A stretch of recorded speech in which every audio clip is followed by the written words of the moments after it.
This is something I don't think people talk enough about in real estate is that I hear this all the time. People say, I want to get my license and I love walking through houses. And yes, that is an aspect of selling real estate. And I think it's important to be passionate about what you are selling, but it's a very small aspect. I would say the bigger aspect of selling real estate is we almost are like counselors having to walk our clients through the process. And sometimes it's not always good. And so having to walk them through that. Before we get into this episode, I just had to jump on and say thank you so much for making our podcast one of the top 5 in all of Arizona. Super cool. And if you enjoy this podcast, please make sure you like and subscribe so you can stay up to date with all of our future episodes. And you can find us on all podcast platforms. Thanks for watching. This is The Real Deal, where real estate meets real life. Whether you're a seasoned real estate expert, a first-time home buyer, or if you're simply passionate about hearing small business stories, this is the podcast for you. Join us as we dive deep into the world of real estate and beyond. Welcome, guys. This is episode 43 of The Real Deal, where real estate meets real life. And today is going to be real life for sure. You get me. I'm solo today. And I am going to answer questions that were sent in by people that we know, people from our social media. And so this should be really interesting. I promise I haven't looked at the questions yet. Actually, maybe a few because some people sent them to me, but otherwise it's going to be like totally off the cuff Q&A style. Let's go. All right, guys. First question. What is the hardest part of being a firefighter wife? So you may or may not know this. My husband is Scottsdale Fire, and he's been a firefighter, he started in reserves and then went to get hired on in Tucson, and now he's with Scottsdale, and he's been with Scottsdale since 2020. So, but I think in total, it's maybe been 7 years, 8 years. Anyways, I would say the hardest part would have to be his schedule. That's difficult because he works 24 hours. He comes home and he's tired and needs to sleep. And in Scottsdale, they're super busy. But more than that is, I think, the mental toll that the job takes on him and having to navigate that side of it. I can tell when he comes home and maybe he's more somber or in a bad mood, if I'm honest. And I just need to kind of let him have his space. And then there's other times where I can tell his heart is heavy and we'll go out to dinner or something and he'll just kind of unload and talk and I just have to listen. And so I think nobody talks about, and I think being a firefighter seems super glamorous, but nobody talks about the hard part of it. And they go on some really difficult calls. And so mentally that's a hard thing. And I think he does a really good job of balancing that and kind of separating and compartmentalizing it. But it's hard as a wife to see that toll that it takes on him. So yeah, that and the schedule I would say would be the hardest. All right, question 2. Where is one of your favorite places that you have traveled to? That's a good question. For me, I guess if I had to say, I don't know if it's necessarily a place that would be my favorite. It's probably the experience. And when I say experience, I mean the people that I'm with and who I've just experiencing this vacation together. I love traveling. I absolutely love my family and I love spending time with them. So that's super enjoyable. So I guess when I think about it, a couple that come to mind would be our Cancun trip. We went as a family and stayed at an all-inclusive, and that was super fun. And it was during COVID, so it was somewhat like locked down and separate. You kind of had to stay with your group. But it was so fun because you got to do whatever, eat wherever, everything was included. And it was in Cancun, which was amazing. So that was really fun. The other one I would say that comes to mind is we went to Kona. My husband and I and my cousin and her husband, which are our best friends, the 4 of us traveled. And it was so fun. We had a timeshare that we stayed at that looked over the beach. And one of my favorite memories is Kona rains a lot, and we were out riding bikes and it was beautiful and sunny. And then like within minutes, it was this torrential downpour and we're literally dripping, getting soaked, and we're trying to like take cover. It was so funny, but it was so fun. I loved that. So Kona, I think Hawaii is amazing in general, right? All right. Who is the most influential person in your life? Oh, and how did they impact you? Gosh, guys, that's heavy. Most influential person in my life, and how did they impact you?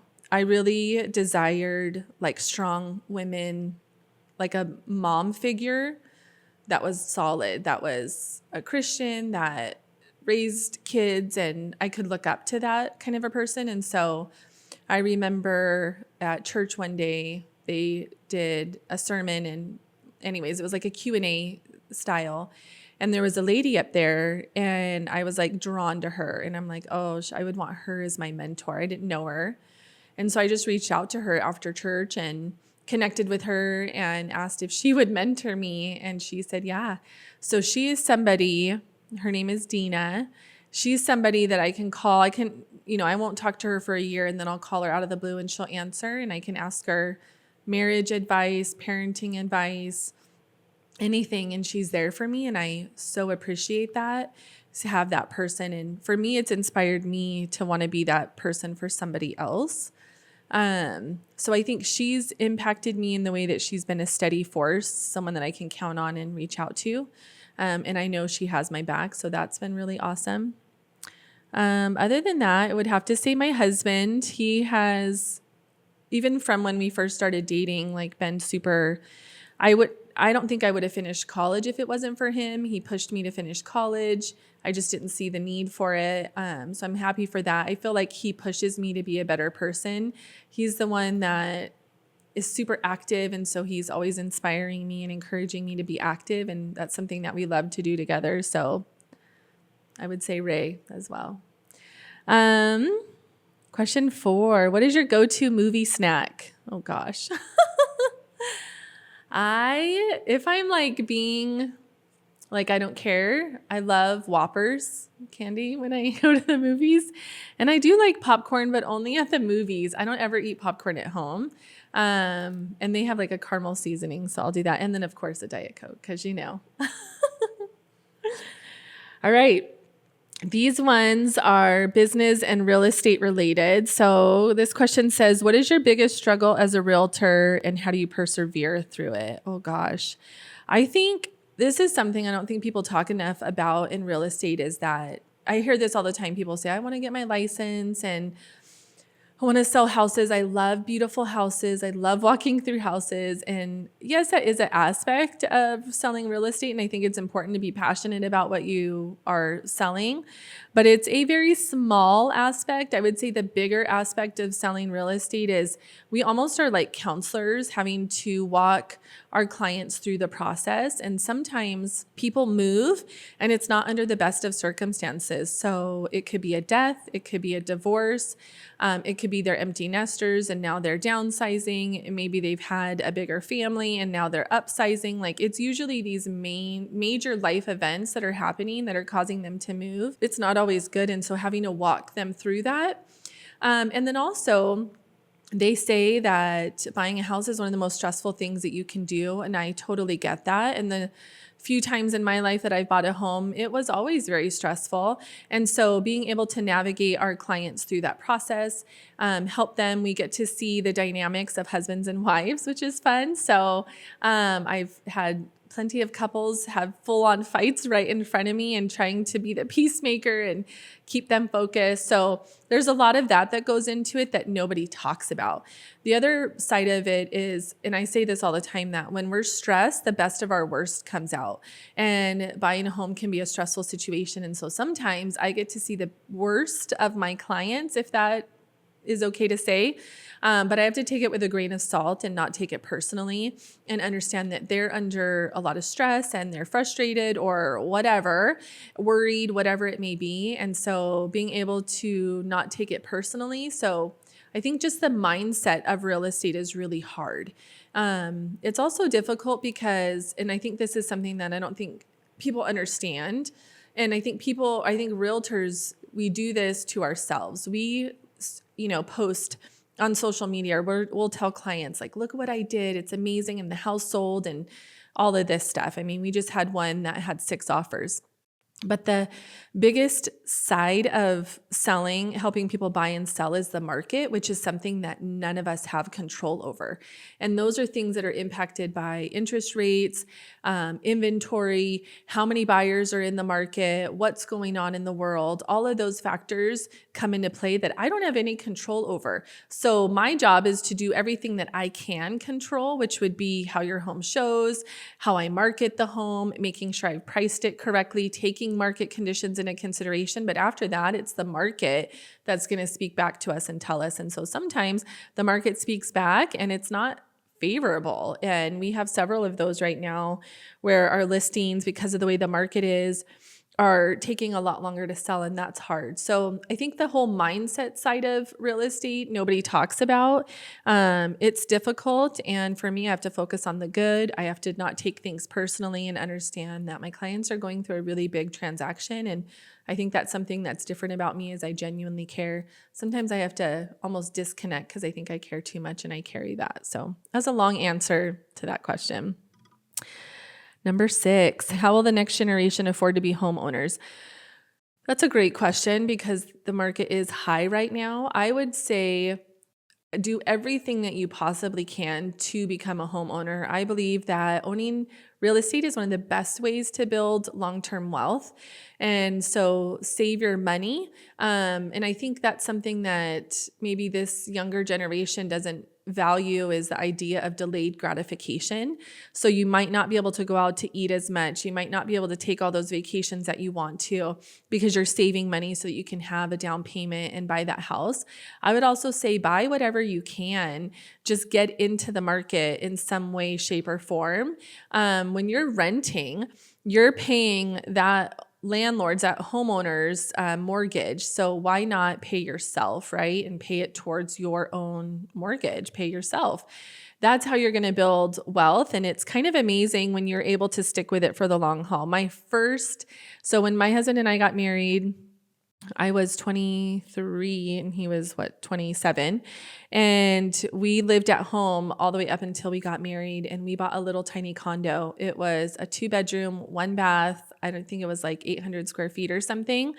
And I'm so glad we did, because it was when we sold that a couple years later, taking that to buy our next home and always rolling that equity and upgrading each time. So I would say save your money. Live at home as long as you can. And then another great option is, if you need to, in order to make the payments make sense, get a roommate. So buy a 3-bedroom house and rent out that 3rd room. I would say do whatever you can to get into real estate. It's worth it, but there's creative ways. And also just buy something. Like, don't feel like, oh, it's not like this big, beautiful home. Buy something. Best budget advice for wanting to get rentals. So we're assuming they want to build up their portfolios. Best budget advice. Well, there's many different ways that you can do it. When you buy an investment property, the lender's going to require usually at least 20% down. So you have to have the money, and sometimes the interest rate's a little bit higher.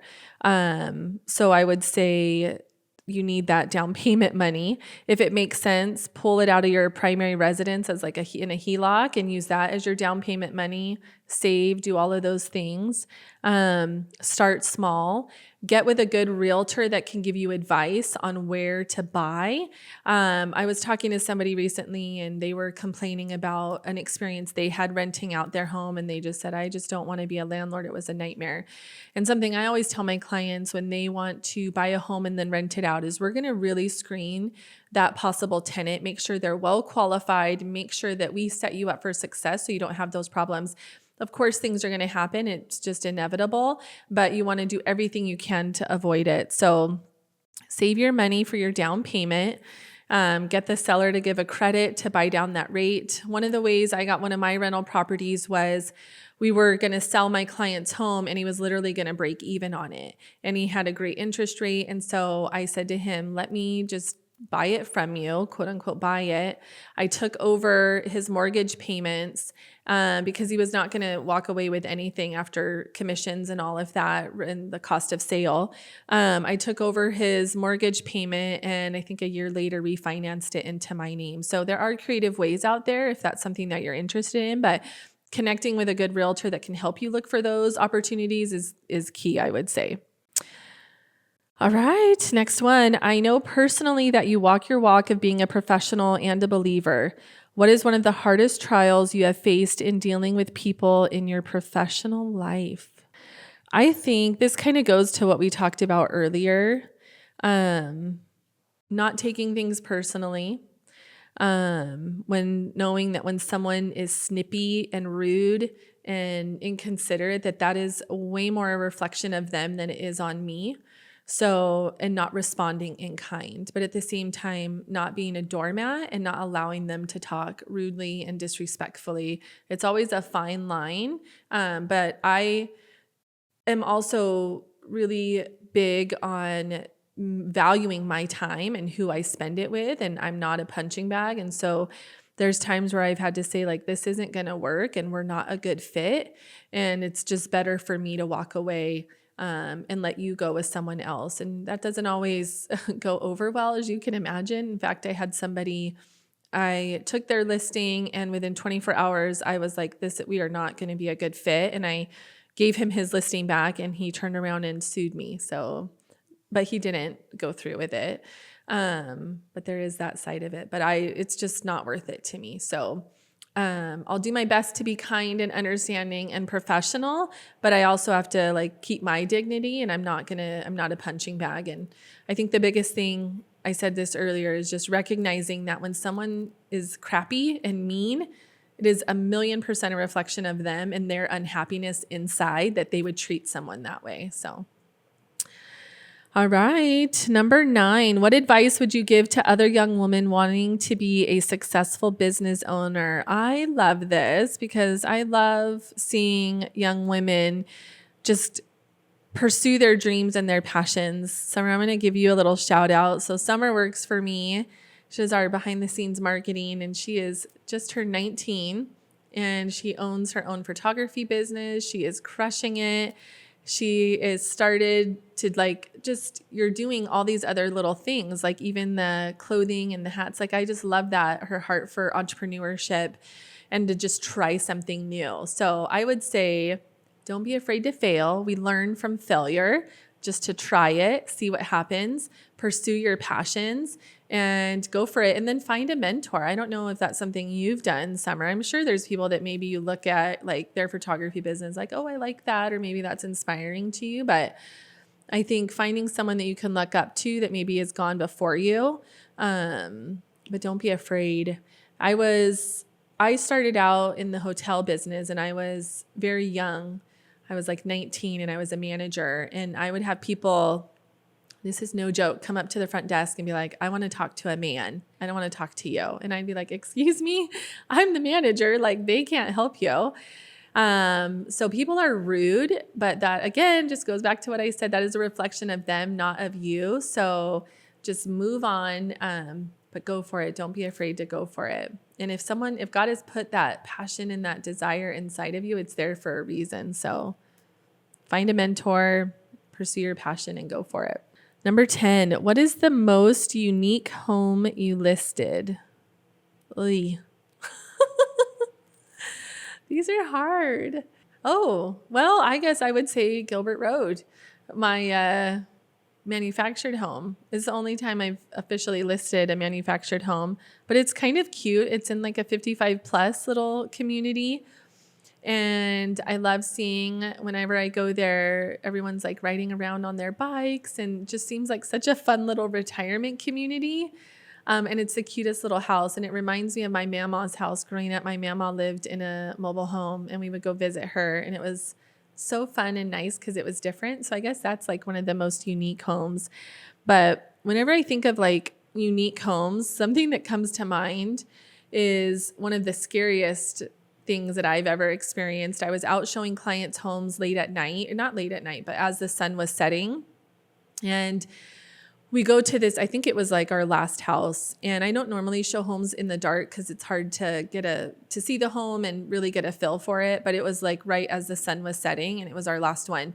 So we go into this empty house, and as soon as we open it and walk inside and flip switches on, there was me, the husband, and the wife. And all three of us are like, is that a scorpion? Is that a scorpion? Is that a scorpion? You guys, there were scorpions all over the walls, all over the floors, alive and dead.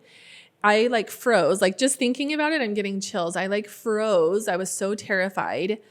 And I'm like, I can't go in this house. And the husband said, well, we're going to go check it out anyways.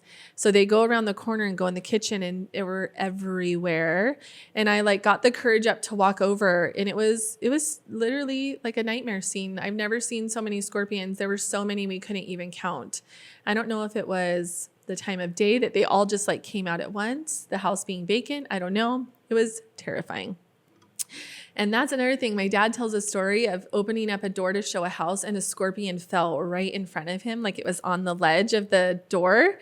So every time I open up a door, I always push it open. You'll see if you go with me, and I stand there waiting a second just because I don't want any scorpions falling in front of me. So that was unique. But I did call the realtor and give them a heads up. Hey, you might want to address the scorpion issue in that house. Okay, question 11. These are ponder questions. If you could travel back in time, what time period or event would you travel to? Oh my gosh, you guys. Back in time period or event. Okay, I know. It's not an event, but it would be the 50s. I feel like the 50s would be so cool with the pretty dresses that the ladies got to wear, the cool cars. The diners. I love a good diner. I don't know. I feel like the 50s would be really fun. And I love this idea of like a man, like you guys probably know, they like Mad Men. Was that in the 50s, that show? Did you ever see that show? They all like the men wanted to like come home and have a drink. I don't know. I just kind of love that. Like men in suits, women in these like poodle skirts. I think that would be fun. That could be like a party idea. It's like the 50s. Okay. Number 12. If you were in real estate, what would you be doing? I think you guys maybe don't know. If I wasn't in real estate, my favorite, so my jobs. I worked in, the hospital for free as a candy striper, we were called, but it was just like volunteers. So we would like help people, direct them where to go when they come in the hospital. I was 14. Then at 15, I worked in the movie theaters, and that was a super fun job. I loved that job.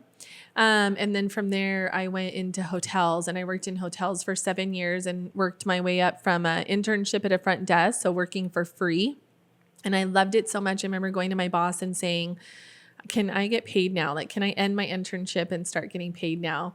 It was so fun. And then that hotel was super small. So I got to do a lot of different things there, like help in the restaurant, help in banquets, room service, sales and catering. They would take me out to meet clients, and I just got to get exposed to a lot of different aspects.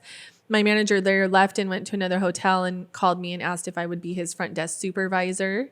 So I went and did that. And then from there, I went to another hotel as a front desk supervisor. And then from there, I went and was front desk manager. And then I was revenue manager, and then all the way up to assistant general manager. And I loved hotels because it's always something different, always fun. And the people that work there tend to be like-minded, so service-oriented and fun people.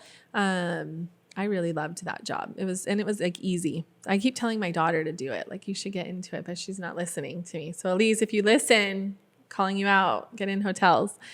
And then from there, I was a stay-at-home mom. So I did that for 7 years. And I have to say that was my favorite job. It was the hardest, but it was my most favorite. I struggled when I quit working because so much of my identity was in my work and being successful in that. And then when you're a stay-at-home mom and you don't have that association and you're like just a mom, and I'm saying that with quotations because I don't think that's accurate, but that's how I felt at the time. It was so hard for me, but I was so in love with being a mom and getting my kids on a schedule and doing all the play dates and everything. But I couldn't sit still for long. So I did get involved and was on moms clubs and all of that. In fact, here in Power Ranch, I was one of the first of the moms club here. And I have so many fun memories. And then I got into real estate. So Yeah, I would love to be a stay-at-home mom again, just like raising my kids, making dinner. I think that's so fun, but hotels were fun. But all of that aside, if I could do anything, I would love to be on TV, like interviewing people. Yes, that would be my favorite job. Call me up, Channel 12. No, I'm just kidding. I would love that because I love this podcast. It's so fun. Okay, last question. Where do you see yourself in 5 years? What are things you hope to accomplish before then? So 5 years, I'll be 49 because I'm 44.